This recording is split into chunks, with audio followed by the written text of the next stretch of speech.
raia wa Irani waliokuwa wanasafirisha dawa za kulevya kwa kutumia jahazi, ambapo raia mmoja wa Irani amehukumiwa kifungo cha miaka 30 jela na jahazi lililotumika kusafirisha dawa hizo kutaifishwa na kuwa mali ya serikali.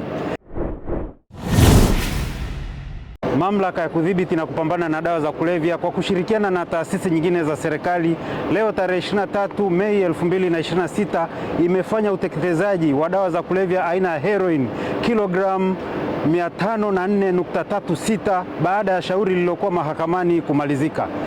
Baada ya uteketezaji huu katika kiwanda hiki cha Dangote, tunaendelea kutoa wito kwa wananchi kuendelea kutoa taarifa kwa mamlaka ili kuhakikisha kwamba wale wote wanaojihusisha na usafirishaji wa dawa za kulevya, matumizi ya dawa za kulevya, lakini biashara ya dawa za kulevya wanabainika mapema, wanatoa taarifa kwa mamlaka ili hatua za kisheria kama hizi zilizochukuliwa ziendelee kufanyika ili kuhakikisha kwamba Tanzania inakuwa salama na kunakuwa hamna tena dawa za kulevya nchini Tanzania. Kutokana na operesheni mbalimbali tulizozifanya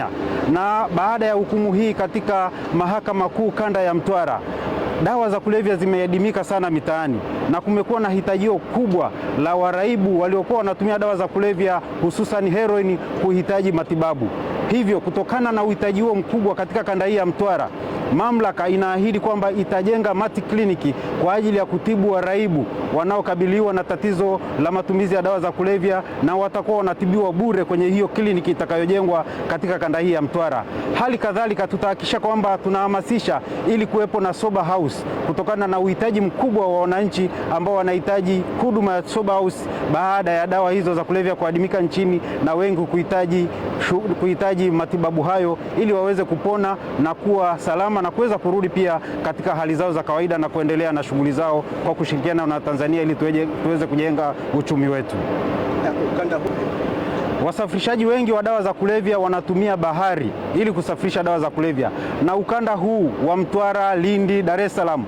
Tanga umetumika sana katika usafirishaji wa dawa za kulevya kuingiza nchini Tanzania. Hivi sasa tumeimarisha doria, tumeimarisha intelijensia, lakini pia tumekuwa na vifaa vya kisasa kubaini mapema majahazi yanayoleta dawa za kulevya nchini Tanzania. Na ndio maana mmeona katika kipindi hiki yamekamatwa majahazi yanayoingiza dawa za kulevya nchini Tanzania, lakini pia dawa za kulevya hususan aina ya heroin zimepungua sana nchini, na ndio maana mahitajio makubwa ya matibabu yanahitajika. Ndio tumekubaliana sasa tutajenga